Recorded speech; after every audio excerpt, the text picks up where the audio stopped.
My man, my man, my man. How is it going tonight, sir? Wait a minute. He's not coming on? He'll be on in a moment. You know, we're live, so he's taking care of something. He'll be on as soon as he can. So let's be transparent here. Hey, man. No, let's be transparent. 2 or 3, right? We talking before the show comes on. And he gonna jump on and say, "Okay, I'm gonna cut you out. Bye, I'll jump."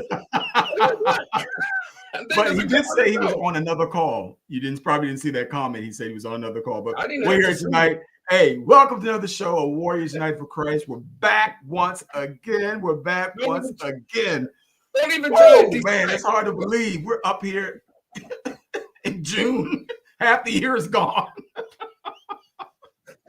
Oh, man. So, man, we are 3 men. We'll be 3 men soon who just love to talk about the goodness of the Lord and what he's done for us. And this show, again, we always say our opinions, you may not always agree with them. It's your ability to agree, to disagree. But we love having you on this show. And we're just so grateful for the 3 of you who are already on now. All right, Jay, how are you, man? Sorry, guys. I had that Zoom call. And I'm like, I gotta go. But hey, remember, we do that too. You know how that goes with us, right? Yeah. So we all have that times, everybody wants to pick on Monday. But hey, wow. Awesome. Guys, how was your weekend? Talk to me. How was your parking space? That convocation parking space is a 50-50 right now, bro. Oh man, it was good. It was a great Father's Day weekend. My wife and daughter, they spoiled me on Saturday, and they spoiled me again on Sunday. So it was just a great weekend, man. And then my son was trying to get in touch with me today, but he was so busy. But you know what? That's the lifestyle. We live up in New York. You get so busy. That's okay, no problem with that. But it was a great weekend, man. Weather was weather-wise, it was another story, but family and friends, it was excellent. Oh, and then on Sunday, my good buddy, Elder Peter Davis, he brought forth a dynamic message. But the surprising part of the service was that since it was Father's Day, they had the fathers team up with their child to render service. So my man here, Simon, and his son, they were the worship leaders for Sunday morning. Yes, the actual worship leaders for Sunday morning. Whoa, there you go. And myself and my daughter, we did the scripture, and our chief musician, he and his daughter did the prayer. And one of our other members, he and his kids, they did a mini exhortation. So It Yeah. was a dynamic service. Yeah, that was Elder Leach and Madison. Yeah, so Okay. yeah. All right. That sounds Now awesome. over to our worship leader. How was yours, sir? Yeah. So as you know, Rupert. So every now and again, I had to turn my right because Bishop was right there. So Yes, he was. I want to give a validation. It's like, am I okay? I mean, did I say anything that? No. And plus, it was in front of live camera, so I had to behave. So And he did that. He behaved himself quite well. I can vouch for that. But apart from it, yes, we had a great time Father's Day at our local Scott Ceremony House, where we meet most of the time when we have immediate family. It was great. The only person that wasn't there was Aria, but we see her today. She's back in town. So, but apart from that, and of course, I had eye surgery today. So on my right eye. So I got one more week of another recovery. So I'll tell you this though, I ain't reading anything today because this one seems to be more severe. When I say severe, not in a bad sense, blurry than last week. So exactly. So you don't but apart from that, it was great. It was a good weekend. your glasses? Don't you supposed to wear glasses in that light? Okay, you asked for. Okay, there we go. Look like I'm getting ready to play a piano. But anyway, let me take these off. Hey, Rupert, better, stronger, faster. That's you yellow man. Up to you.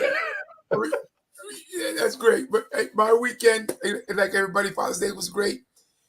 Unfortunately, our streaming service, the audio wasn't working. But the young lady that I heard, I was trying to fix it with one of my ministers, and I heard the young lady preach the word. They didn't shout, but it was a word that made everybody go to the altar. So I was like, wow, okay. And I missed it. I can't even review it or listen to it. Oh, but wow. It's great. So we're very happy. The crowd wasn't there. We're still struggling with getting folks, and we're getting new folks in slowly but surely. But I'm really looking for God to open up a window where we can get back to at least half full on every Sunday. That's what I'm looking for. To get to half full on every Sunday by the end of the year. I would love it to get more. It'd be great, but half full is what I'm looking for. Even convocation, I can't get folks like I used to. Okay, percentage-wise, nobody beat Trenton. I'm sorry. Percentage-wise, I'd have 90% of my church go to convocation. I had 4 vans heading to convocation every year.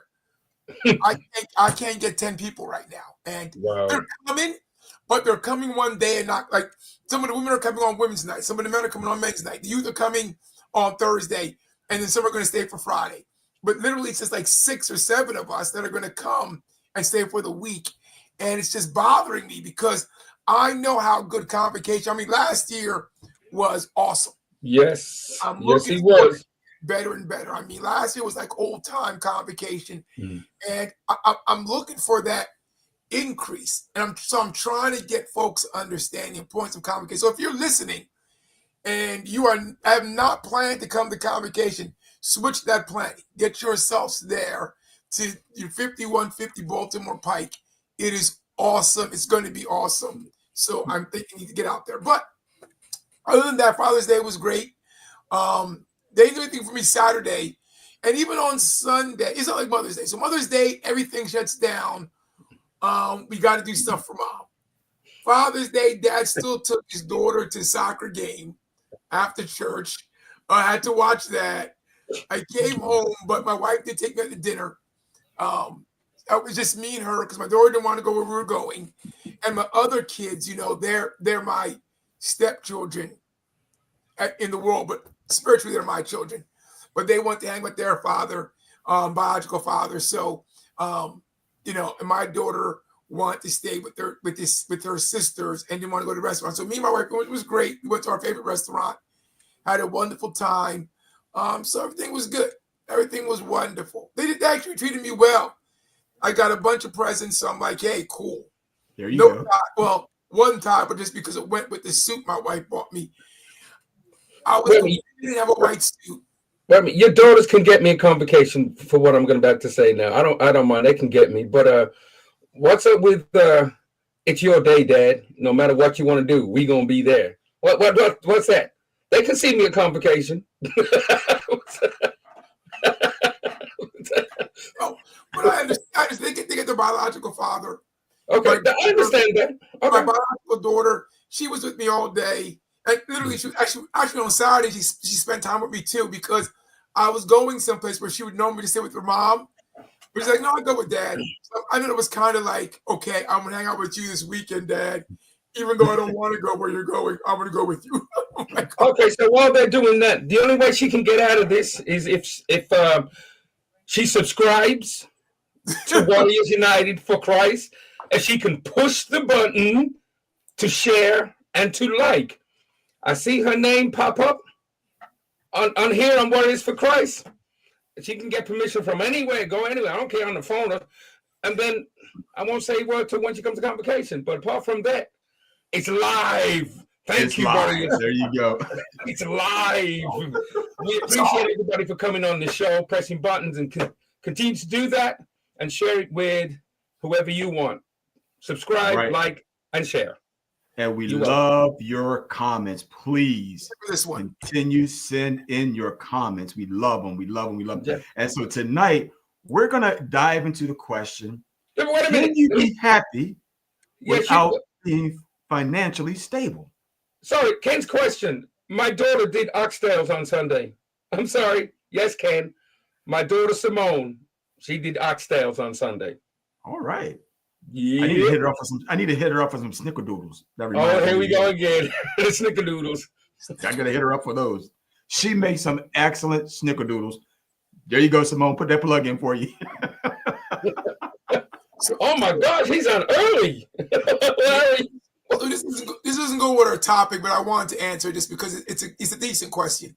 On Sundays can sometimes get together with another church to have a joint service with a full church. Is that allowed? Yeah, it's allowed. It's tough. It's tough, but you can do it because if the church isn't close by, sometimes members don't show up. They just decide I'm not going there. So, it happens. But it's allowed, but it's just difficult to do. What a wonderful daughter. Awesome. Okay, let's get to the show. We've been talking 12 minutes without getting to the show. Let's go. Right. So again, the question is, can you be happy without being financially stable? So, of course, to be financially stable means to have enough resources to take care of your daily obligations, your mortgage, your rent, card note, blah, blah, blah, whatever excess you got to pay for, you got to have money for it. So, again, the question is, can you be happy? And I say you can be. Yes. I agree. You can be. I'm here. Yeah, I'm in it right now. You can be, but I think there is a caveat to happy, right? Yes. Because you first have to have a mindset. There you go. Different than I think that most people have, right? When you're going to be happy, because most people don't want to worry about the bill. They don't want to worry about is the lights going to be on. They don't want to worry about is the water going to come on. They don't want to worry about is a car, is somebody going to repo my car, or they don't want to worry about those things. And when you begin to have those worries when you're not financially stable, it can cause stress, it can cause agony. So I don't know. Anxiety. So I don't know if you can be happy unless you shift mindset. I'm sure we'll talk about the shifting of the mindset at some point. But I think that's what we've got to deal with is are you going to really be happy? I would say you can be, but there is a caveat. But you said the key phrase, not being stressed out, because a lot of people do get stressed out when it comes to paying certain things. I know individuals like, you know what? I'll pay it when I pay it. What are they going to do? And it's like, he doesn't worry about it. It's like he knows he has to pay something. He will pay what he can and not be stressed out about it. Call him all he wants, send him a letter all he wants. But you know what? He's going to pay what he can, and he's happy about that. He doesn't allow situations to get him so stressed out. I think that's what happens to a lot of people. They get stressed. But see, he has already had that mindset to do that. And he's comfortable with that. Yeah. But I mean, because you can be, I guess, stably financially good And then all of a sudden, just like you both were saying, that you may not be able to pay for something because you just paid something big. Just say, for instance, you had to pay something for your car, or there's a leakage in your house and a big bill. Then all of a sudden, your finances are going to go different now because you don't have the money for it until your next paycheck. So you waiting for your next 10, 11 days, which could be very, very long at that moment, like what you're saying, to start causing that stress. How am I going to get this? I need to do. And then they start calling, like your friend, Mark, your friend, he'll be like, man, you keep calling because I'm going to be cool.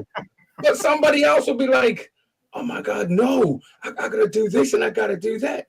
Yeah. And that stress goes on to whoever's in the house or your friends, because you're trying to talk it out and trying to relieve your stress. And then when you don't want to borrow money, because if you borrow money, most times you have to pay back. So you're not really, you're going back to where. So yeah, it's a mindset thing. Everyone has a different mindset. With Simon saying, wouldn't it be almost, you hear people say, try to keep up with the Joneses, so to speak. Yeah. You're trying to live outside of your means. There was a movie about that. Dangerous. What was it called? Demi Moore was in it and David Duchovny was in it, where they went around to different neighborhoods pretending to be like they were these married. They weren't married, but they put on an act like they were married.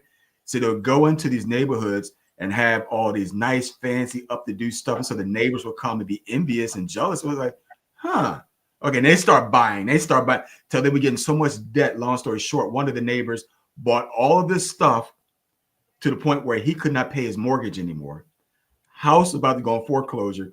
You see him, he rode his brand new riding mower into the swimming pool because he couldn't keep up. He just ended his life because debt got so overpowering. That was the only way. And then finally, the Joneses realized what they've done. They called somebody to die. They packed up everything and moved out the neighborhood real quick. It's an interesting movie. I think it's called Keeping Up with the Joneses or something like that. But even that Keeping Up with the Joneses is old. I mean, it's an old statement that people say. But even to this day, it's so broad because sometimes will you go also into debt when your children going to school now? They teenagers now, they want to blend in, and you know what peer pressure is like. I need to wear this. I need to have this. I gotta have this when I go to school because I'm being. And they all come home, and then sometimes parents be like, "Oh, okay, let me see what I can do," or whatever. I mean, it goes in different angles. How people get stressed out because of money, because money is vital. And money is important in days like today, especially. Yeah. But when you play that on social, I would say a lot of that also falls back on what we talked about previous shows about social media, the influence that people have, those influencers that, I see that, I got to get this. I got to get this. So you're trying to blend, like you said, Simon, into what everybody else is going to, but they got the money to do it. You don't. So it's going to put you in a different dynamics. Yeah, but I also think that it's not just the social media. It's also just people looking at other people, their friends or their co-workers, right? And seeing what they have and saying, oh, I want to do that. Like my parents growing up were content with going to, our vacations were different church programs for national. When we went to convocation, that was a vacation. When we went to youth conference, that was a convocation. Right? That was a holiday. There was no Disney. There was no beach. There was no going back to Jamaica and going to a hotel and getting all inclusive. There wasn't that going on. And my parents were content. So what happened is that because me and my sister didn't have a say, we were content. We're like, okay, we'll make the most of it. When we go, we found friends, we hung out, we talked, and we made the most of it. Today, because the world's so diverse that doesn't happen. Your kids don't want to not go to Disney World. Like, why are we? This is not vacation. This is church. And even your spouses, the husband or the wife may say, "Nah, my buddy's going to the lake thing, and they go to the lake and they get a boat. And what do we do? We do nothing." And you begin to put this pressure on yourself to live away because of what you see. Yeah. There's not that good times. I'm content with being where I am. And if I'm blessed to do something more than that, awesome. But I'm content. And I don't know if people, and I think most people aren't content. That's my view. And that's why even our young people, they can't stay in a job. They love switching jobs. They love traveling because that's what they want. That's what they think is considered great. Yeah. You know, where you go to some places, great is I'm not leaving my house. Right. I bought this baby. I get to live in it, but I want to use it. My vacation is in my backyard. You get people like that because they know that during the year they're in their house unless they're not at their job. But that's like you get a vacation. I'm here. Yeah, when you say vacation, and that's like even schools. In some part of the town, kids that come back and go, yeah, I'm going to Spain. We're going to Spain on our vacation, or we're going to France, or we're going. But there's another part of town where school kids, they're lucky if they get out of the city that they're in. So, and then when you hear conversations like this, and you're going, when are we going on vacation? We're going to Ocean City. Ocean City? My friends are going to Rome or Italy. Whoa, what's wrong with Ocean City, bro? There's nothing wrong with it. But you see what I'm saying? No, I agree because that's like Ocean City's like 3 hours away. There ain't no Right. plane. You driving. These people are flying. But you stayed in, but your parents are staying in their means but they're trying to give you also that good time that we get, that free time. And most times children or even teenagers don't understand that. Exactly. Have fun wherever you go because you're not home. Just chill, relax or whatever. But that media, the social or whatever, house or your mindset is just it's totally different. So yeah. Yeah, and I think that what you said is it's the parents who have to kind of indicate this is great. Yeah. Right. I think that when we as parents begin to say, "Oh, Ocean City, we're just going there because we can't do Hawaii this year. You know, we'll get that next year." You're putting down the close place because you're going to go on this great vacation someplace else. The place, if you make wherever you go to exciting. I remember a couple of weeks ago, right, when Judy and Rachel were on, they were like, we used to go down here and Dad would go in the water and we're cooking up this. It's the place you go to and how you enjoy it. Yeah. That's when you can say you're financially stable. When I'm not worried about this, that, or the other thing. No, okay, I'm not stopping because you're worried about this or the other thing. You can't. You have to say to yourself, man, if I'm going to be financially stable, I have to watch my P's and Q's. But I also got to indicate to everybody else, my family, that these things aren't low level. There's people who don't take vacation, who can't take vacation, who can't, like Simon said, can't leave have never left their city. Yep. There's millions of people like that. It's different. It's different. Now, the dynamics have changed because, growing up, my parents, they did what they did to make sure we were always satisfied, make sure we had what we needed. Sometimes they would go without, they would sacrifice certain things in a way that my brothers and sisters would get what they couldn't have. And so now it's like kids don't appreciate. How many times have you seen parents go out their way, especially around Christmas time? You not financially stable. You're going to buy all these gifts at Christmas.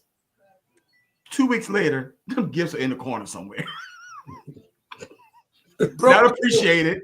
Broken toys. And then you just spent you raked up over $1,000 for stuff. In England, thank God for Boxing Day. Because everything's going back. You can play with them for a day, but they're going back tomorrow. But it's funny because as you get older, you tend to learn the difference in the value, what it really means to be financially stable, because your as you said earlier, your mindset changes. You realize what's important, what's not important. You realize your obligations are greater than going here. If you can't go there at this time, save up for it. You don't have to go right then and then go into debt. Save up for that vacation. Put some money away each paycheck if you can to get to the point where you need to be. And don't, be all stressed up because this person went to this place, this person that place. Go when it's time for you to go. And that way, again, you're happy. Amen. Yep. Okay. We got a couple questions here. Our producer wants us to go and look at them because he's wrote like 10 of them, but we want to go look at some of these questions. Well, do we want Simon to say his spew? Then we'll make that go into the questions. Simon go first. Okay. Yeah, let me go. Yeah, because I can't see a thing right now. Only you three. Look, and once again, we're nearly half an hour into the show already. Oh my gosh. Continue to press the like. Continue to press the share. And subscribe with us. Even if you don't watch the show tonight, you can either watch it Tuesday, Wednesday, Thursday, Friday, Saturday, Sunday. Any time that you want, but press the button. And because you love the show and you want to share it with your coworkers, you want to share it with someone that you know. We appreciate you. We love you all. For those on the show, and when you make your comments, be truthful, and we'll answer truthfully because we are three brothers who love the Lord, and we're going to answer you and be honest, even though you might not like it. Yeah, we don't have the facts. Sometimes we do. We have the fact, but we have good opinions. So challenge us. We do have a person that's supposed to be doing our fact checking. Anyway. Yeah. Anyway, he's too busy eating oxtails. Yeah, right. You can talk about oxtails. Yeah. Right. And going like this. All right. Want me to read it? Good evening. Yes, you can become. Yes, because when you live within your means, what we were talking about earlier, live within your means, so you can become financially stable and happy.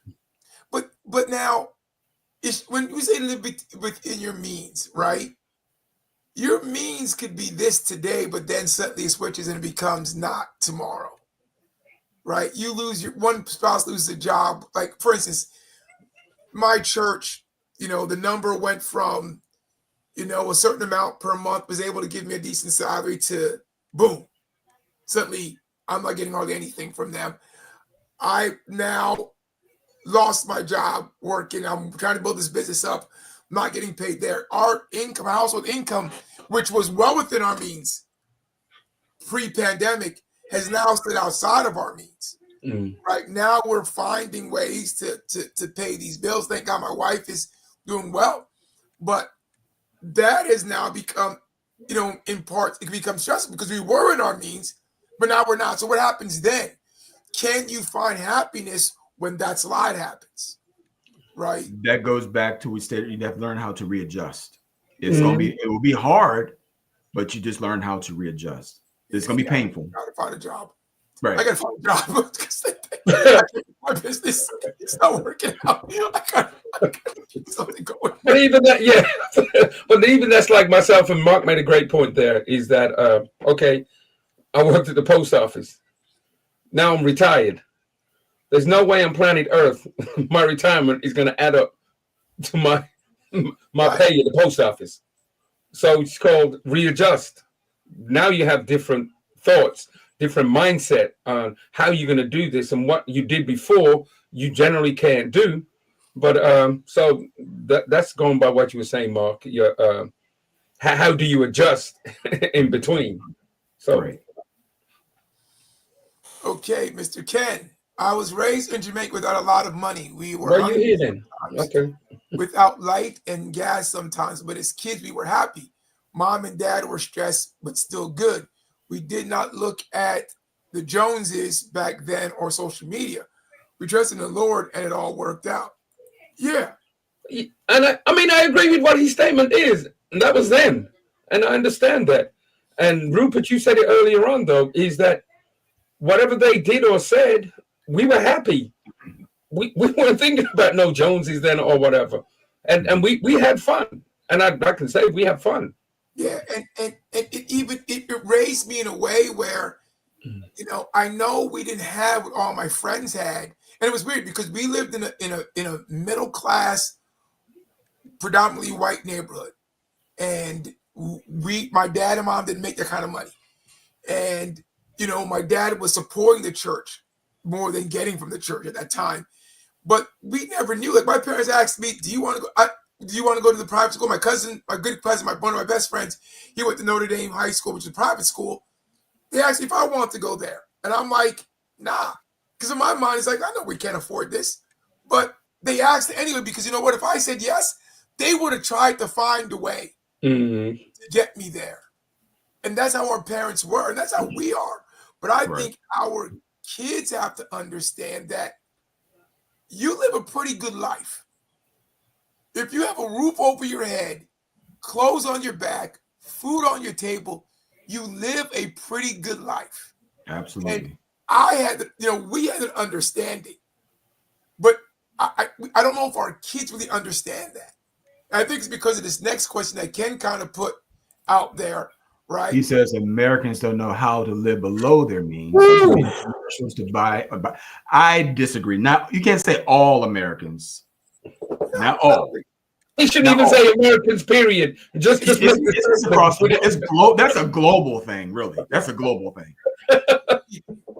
As people, because you have people who are poor right now, don't have money right now, who don't know how to live within their means, and that's why you got kids selling drugs, you got people prostituting because they want to make money, they want to find money somehow because they think money is going to get them out of their situation.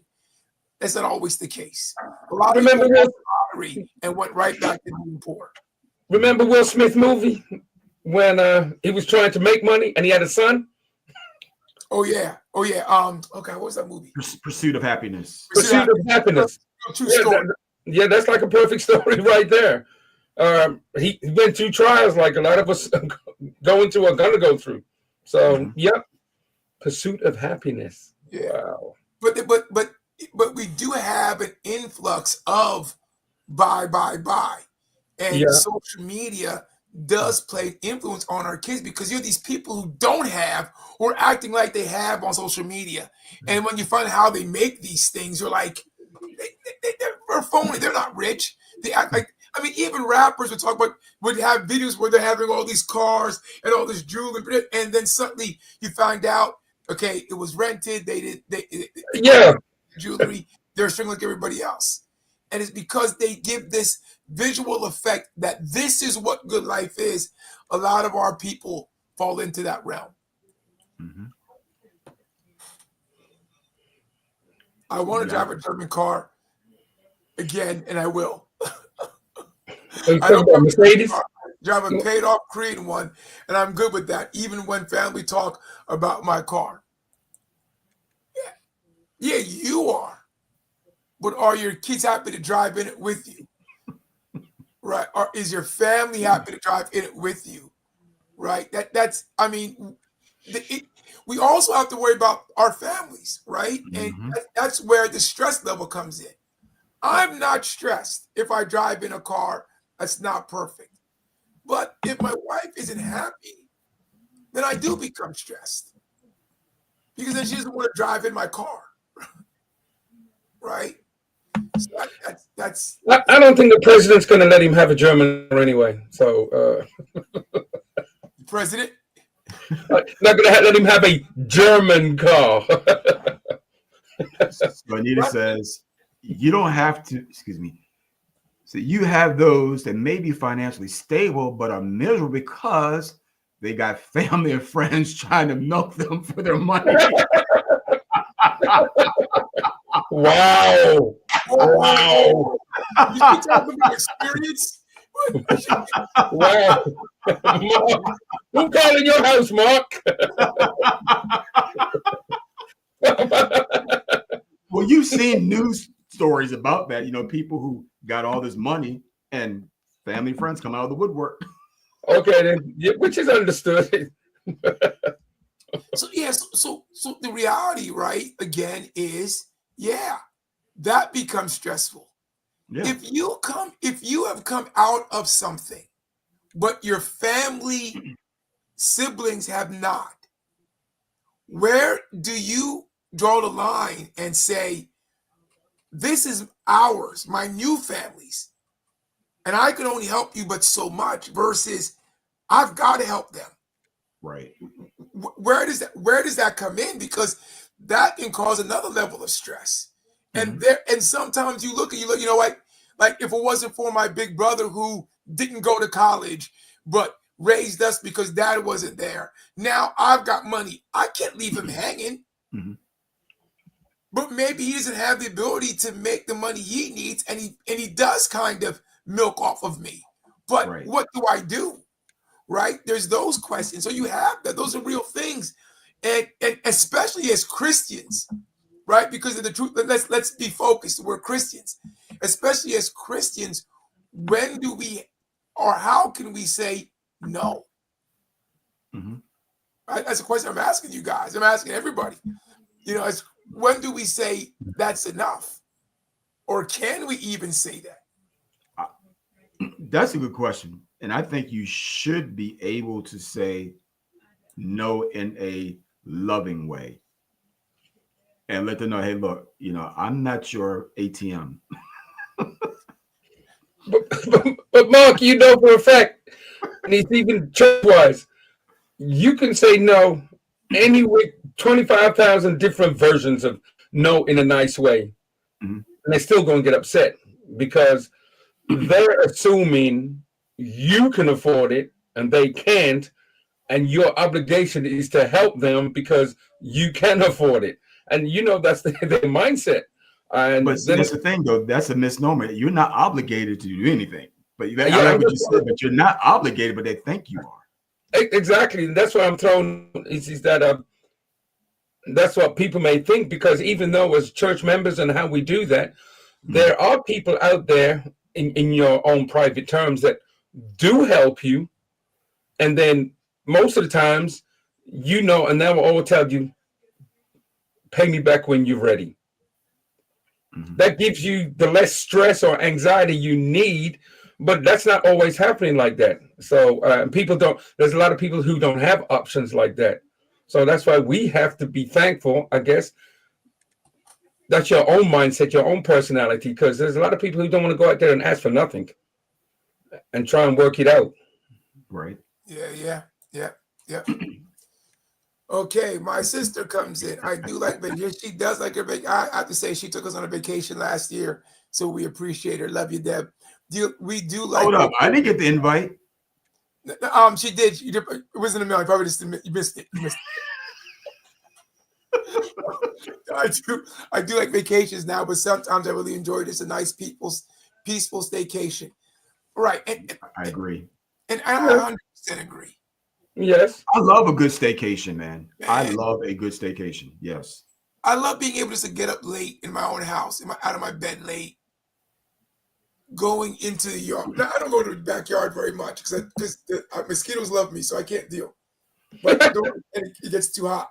But if I get out to the backyard and just sometimes look at what I got, I'm just so grateful to God, because I know there are millions of people who don't have what I have. So Yeah. I never say to myself, man, I wish I could upgrade. No, that's not true. That's a lie. I say I wish I could upgrade, but I don't desire or long for it. Right? If God gave me $10 million, I don't know if I'd buy a $20 million house, but if he gave me $10 million, I might upgrade my house, do some things, add some things, maybe buy a new one. But where I am right now, I am so happy that we have this place. Yeah. And I'm not, you know, and if it was, and the house I had before, I was happy to have that place. The house I grew up in, I was happy to have that place. I mean, I was happy. But my parents instilled that in me, to be happy with what you have.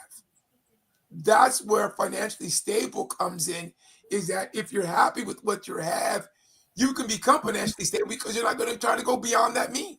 Mm-hmm.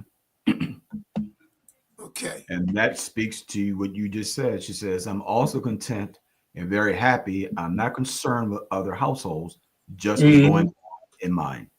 And see, we're in the process of thinking about, you know, downsizing, you know, getting rid of what we have and maybe going to something smaller, because, like, you know, kids moving away, moving out. And so it's like, we don't need this. Retirement's coming up. Retirement's coming up. So we're talking about downsizing. So we're going to be content. It's going to be different, but that's what we're looking at. But Anita says it great. I don't look at what other people are doing. Mm-hmm. Right. That's me to a T. Yeah. I am happy. Mark, you went on a war tour I was happy for you, bro. Yep. I was like, man, that's great. That's awesome. You deserve it. But I wasn't saying, man, I got to do that right now. I got to do that next week. Right. I'm like, if I get the chance, awesome, but I'm happy for him. When Simon tells me he has to run and do this or run, I'm happy for you. If anybody tells me I'm like, hey, awesome. I'm happy that my sister goes on these things. And there was a time when I could have done it. But I'm not mad that I can't do it now. I'm just like, hey. I'm the same. I don't down anybody because they can do anything or whatever they can do, just because I'm not able to do. And I don't go around with my head down or whatever. No, that's not me neither. And the only reason I had was I think there was room in one of his suitcases where I could have fit it in to go on this world tour, but he was thinking about my safety. So safety first, bro. Safety first. Exactly. But no, it's the same. I'm content. Ken, I've been to Ocean City. It was good. No oxtail though. Okay. Yeah, he's true. I lived in Ocean City. No oxtails. Go ahead, Rube. I'm not gonna read this. It's gonna be biased. Anita says, hubby and I know what we can handle financially, work together if we have an emergency that arises. We make sure not to overextend ourselves. That will take a toll on you. Yes, it does. It does. It does. And it's good because that is an aspect of household finances that's important. Exactly. Yeah. Husband and wife should know. I want, is it this or this? We have a choice. We can buy this or buy this. About that. Right? What happens a lot of times is, okay, I buy this, you buy this. Now we're stuck. We didn't talk about it. And I think for my business, I was in that era. Right? I was like, honey, I'm gonna do this, we're gonna get it. And I never sat down and talked with her about the ups and lows of it. And I learned that. So now I do everything we do. I'm like, okay, this is what's going on, because that's important. Having that conversation is important. Because you learn the hard way when you don't have it. Because even at that time, people don't think about next week or the week after. Right. Can we survive if we do this next week and the week after? Yeah. So, yep. There's always that. Yep. So Will says, when I was younger, all my vacations were places I could drive to. Yep. Younger people today will go on a vacation out of the country and put it all on their credit card. Yep. Yeah. And that's okay. You can do that as long as you can pay off that bill. Yeah, but even though, so they will complain about the housing prices, but do nothing about it, right? Do you go to Paris, or do you put that $1,000 ticket money into a bank account to save for a house because you know it's going to be expensive? I think a lot of our younger folks will say, I can do both. You can't, right? But it's how you do both. We had to do both. The housing market was horrible for us too. But the difference is like brother said was, hey, if I couldn't drive there, I didn't go. Right? I lived in Jersey, Seaside, Point Pleasant. They were all Wildwood. They were all big spots. Oh, Wildwood. They haven't been there in years. Big spots. We could drive there for the weekend. Yeah. When you talk going out in the country, we're always like, man, I can't go out in the country. Yeah. Hey, Simon, drive New Jersey. That's going out of the country. You want to try driving to Florida? Even that, right? How many times have we driven to Florida? But had fun though. It was good. I drove to Florida once and won't do that drive again. Man, I've done it about 8 times. The first time was when I was 19. I drove with my boys. Spring break, Florida. Woo! That was a tough one. First time for me was our honeymoon. I had no problem. I had to drive Mom and Dad Saunders to Florida twice. And that's where I vacate yeah. So that's like what Rachel and Judy were saying. When Rachel, we go down there, couldn't afford the plane. I had no problem driving. But yeah, I was a driver. But yeah, I had a good time. He didn't bother me. Yeah. But again, it goes back what you stated earlier, Rupert, is no matter where you go is what you do with once you get there. I mean, you can just, one year we took our kids to Disney, and I'll never forget, they didn't enjoy the Magic Kingdom. They enjoyed Epcot Center the most. I'm like, we spent all this money at this place, and you didn't even like the other park? See, that's something that I spent you like it. Yo, that's no joke. We went to Florida. Let me tell you, we went to Florida, and the place we stayed at was really cool. We had the vacation package. We stayed at the Marriott. It was a Marriott resort thing. That's what we stayed. I bought all this money to go to Disney World, to go to Epcot, to go to Universal. I said we bought two. We went in the morning. Right. We were supposed to go back we came back to the hotel one time for lunch. Right. And all the kids said, we want to go to the pool. Like, right. Go to the pool. Yeah. You're gonna go see that mouse, and you're gonna enjoy that mouse. We ended up, but then I started to say to myself, man, I like the pool too. I just want to sit here and chill. We ended up going in the morning only because I paid for these things. If I didn't pay for them, we wouldn't even have went. See? We would go in the morning, and when we came back, because the lines are long, it's hot. Mm. You're like, this is crazy. And it ended up being better just being at the hotel. It was little resort. So at our house, at our villa, and it was better. It was better. Right, so you're 100% right, man. You pay all this money, and some of the kids don't even want all that. You're gonna enjoy it. Oh boy, here we go. Who's gonna read? Oh, you can't read. Oh, go ahead. Go ahead, Simon. Okay, I'll try. No, I'll try. This is a measurement. Number 1, do you have food? Number 2, do you have a roof over your head? Number 3, do you have clothes? They you good? Hopefully I'm reading this right. They are good. Don't listen to your wives. Yep, I said it. Okay. What are we saying? Nope. Forget them kids and wife. You get what you get and be happy. Okay. That was a lot of yeah, that was Ken. That's not us. That was Ken. Yeah, that was Ken. We all said it. Dial 1-800-869. I'm just kidding. that ain't us.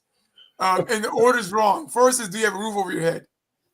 Then food and clothes. You don't have a roof over your head. For having food is cool, but you gotta try to get that roof over your head. Whether it's a car, I don't care if it's a car or what. There's something over your head, man. You want to be outside. But definitely don't forget them wife and kids. Right. That's definitely. Okay, Rupert, do you drive a Kia or a Ford? What? What does that got to do with anything? Hey, man, I would drive a Kia and a Ford. I don't care. I don't have a problem. I know what I would like. I would know what I would want. But if I can't get it, it doesn't bother me. Those things don't bother me. Nothing like money things. They don't bother me. Now, I agree with this statement 100%. It says, I always love going on vacation, but I'm so happy when I get back home, no matter where I go. There's no place like home. Amen to that. I mean, every time we go away, it's like, it feels good to be back home. Only a certain amount of days. When I go to Jamaica, I can't go more than 8 days. I hear you, man. And I love Jamaica. Just 8 days. Uh-huh. Especially if we don't do the resort thing. Like when we go back to my wife's land where there's no running hot water. Yeah. 4 days. 4 days. I'm like, okay, I'm ready to go. It's crazy. And the crazy thing is, I was a good Boy Scout, but I'm a punk. I ain't gonna lie, I'm a punk. Cold water, cold showers. I'm a punk, man. No, I can't do that neither. I can't do cold showers. We can't wait to get on vacation, but it's like we can't wait to get back home. Why is that? Yeah, but the first 3 days, 4 days are really good because you enjoy that little time. Then things start to happen, and you're like, we got another 5 more days. He said, time to go. Don't worry, Rupert. I can't stand cold showers too. I can't do it. I tried. I can't. Try. Oh Lord. Okay. Collins from Kenya. Yes, Collins. All right. Following and learning. Good to hear you, Collins. Good to hear you. Ken's got a whole bunch to say today. He sure do today. Investing it when you have it can help you later when you don't have it. You always have to think ahead. Yes, that's actually a good point. What? Well, I agree with that because even when we did do that European thing, we did payment plan. So that way we started it back in January. By the time December came, it was paid off. So that way you knew what you were doing. It wasn't like you tried to pay everything at once. That planning is so important. It's not like you can just do it. Well, some people have the means, they can just do it right then and there, but we didn't have that type of means. We had to pay it off gradually. And that's what I like about that. But before there was no payment plans before. But now Correct. You can do payment plans. So I guess they're really thinking about it, knowing that people want to go. Give them a payment plan. That might be better for them. Absolutely. Mm. Yeah. There's payment plans for everything nowadays. Yeah. But you all watch Disney commercial. Oh, I don't. Yeah, I don't know what that means. But yeah, I don't know what that means either. Was it entice you to go or something like that, or what? I don't know. That's what you meant. Oh no, that wasn't it. We went because I never went to Disney, so I'm thinking let's do this. It'll be everybody's first turn going to Disney, really, and having like I went to Disney when I was 19. I went down the I didn't go to Disney. But when we're married with kids, I'm like, okay, let's go. Because you can't go as a single person to Disney. You can look like a crazy person. So when I have my kid, like, okay, we're going to go. They're all going to enjoy it. We're going to enjoy it. It's going to be great. Mm-hmm. It was just the cash cow, boy. It was, you walked in and they were trying to, and your kids were like, oh, can I get that? As soon as you walk in, like, oh my God, it's horrible. I hear you, man. Like that. It's horrible. You remember we had men's council at Bishop Bell's church down in Florida many years ago? That was a lot of years ago. So we left from there, me and Malachi, we left from there, went to Universal Studios. Spent all that money to get there. You know, I'm a roller coaster fanatic. There's this coaster called Dueling Dragons. We get to one point of the thing, the guy said, you're tall enough to ride. We stood in that long line. We get all the way to the top. I kept telling Malachi, stand up straight. He's going to lynch over like this. The guy goes, I'm sorry, you're not tall enough. Man, I'm like, we stood in that long line, get to the top of the hill. You said we're not tall enough. When the guy down there, I said, look, he's tall enough to ride the coasters at King's Dominion. He's tall enough to ride the coasters at Six Flags. He's not tall enough to ride the coasters here. Hey, Rupert. I told that boy he should have stood up straight. I was so mad. Rupert, you notice how he was saying it like he was preaching? He was tall enough. He was tall enough. Family dynamics, man. I tell you, but you do all you plan to go there after this Congress. Go to Universal Studios, like my whole bubble just burst after that. Remember when you do go? You're waiting online for an hour and a half, then suddenly starts raining. You're like, no, don't start raining. No. You stay in the line saying, look, I'll do it in the rain. Look, I don't care. I'll be there long enough. Oh, man. But the dynamics to that is like what Rupert was saying, is that when you have kids, you're still at that younger age where you can hang with your kids and take them out. when you get older, you got grandkids. Okay. Change. Your money is going to your grandkids. Exactly. But even when you go to the zoo, you go to look at animals, and they enticing you with food right and left, and then the kids are, oh, I want that. Oh my gosh! You see the biggest elephant, whatever gift over there, and they want. So that's how they do it. Yeah. We're laughing, but you think about it. The cost of going into these type of parks now is ridiculous. So you don't have the finances. Your kids want to go, but you don't have the finances to do it. It's like you got to take out a loan almost just to go to Disney nowadays, just to go to some of these local parks. It's ridiculous. But that's what that's what the kids don't understand. Mm-hmm. And even sometimes we as parents, we get kind of, we got to take them, but it's like, it's not cheap. Payday loans. That's what they do. And that messes you up right there. Yeah, but what do the parents say when you go in? We can only afford this, and we're going after this. The first 10 minutes, you're at your limit. And the kids are still saying, I want. Well, that's like what Bishop Payne said when he went to we bought a hot dog $6. Go $6. I just want one hot dog, not the whole pack. I'm sorry. Let's get to the next question. You're welcome. Collins, while money can contribute to happiness, providing basic necessities and experiences is not guaranteed of happiness, and its impact on well-being. And its impact on well-being is complex. Yeah, that's what we're saying, right? Right? Can you be happy with, and without being financially stable? Yeah, you can be if you look at it differently. If you look at the overall thing that this is, I'm happy because I'm living. I'm wanting to be financially stable. One day God's going to provide, but for right now, I have. Right. Yeah. Disney Daddy, can I get this mouse t-shirt? Yeah, dude, that was it. That was it. My daughter had to get the Princess Jasmine outfit. Whatever's going in. Yeah.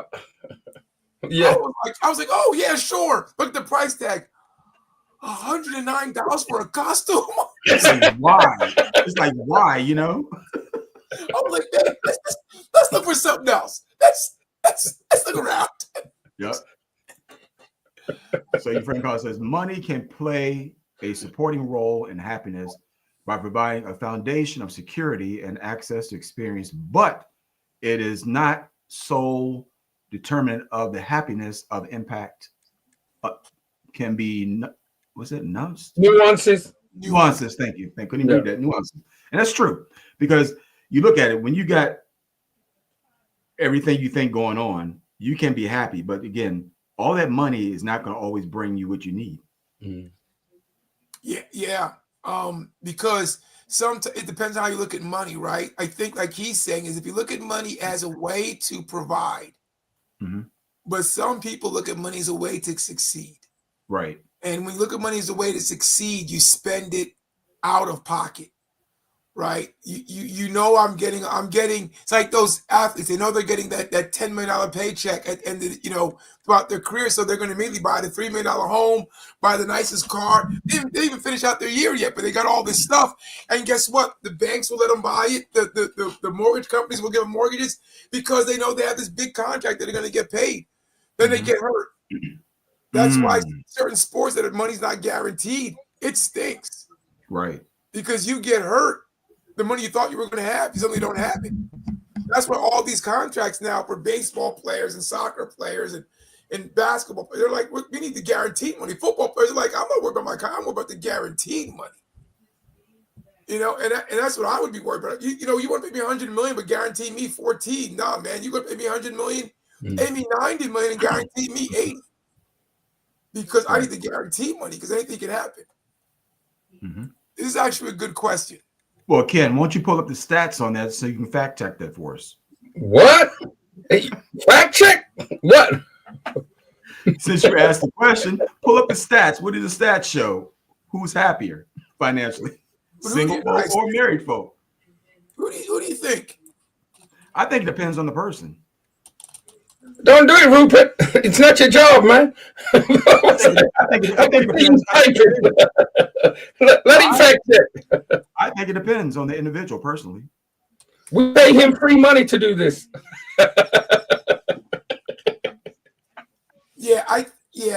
I think that for me, okay, let me look. Was I happier?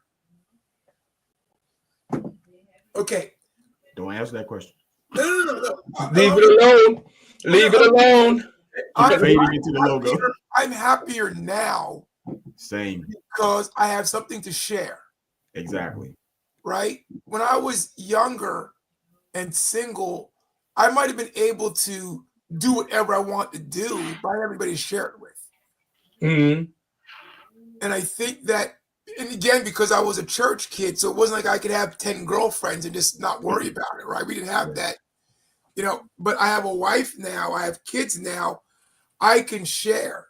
And if we're on the same page about what we want, then it becomes even better because it's like, okay, we take a vacation this year, man, I take one for the next 3 years, but we're taking a really good one. You got 1 minute, a really good one. Right, go ahead. Hey, well, we're running out of time, man. Actually, we're less than a minute. Wow. This show went by so fast. It always does. They all go fast. Such a good time. But in relation to Ken's question, next week we're going to ask the question: Are you ready for marriage? Woo! Are you ready for marriage? So Tell that's your going to kids be to a watch follow-up. Basically, Ken's question right there.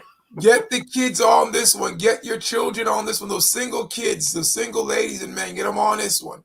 That's They're right. gonna be big. That's it. Yeah, Holly. So stay tuned next week, and you might just hear say, You're welcome. "You're welcome." Yeah, I wasn't ready with the credits, but you're still welcome. All right, You're here we still go. welcome.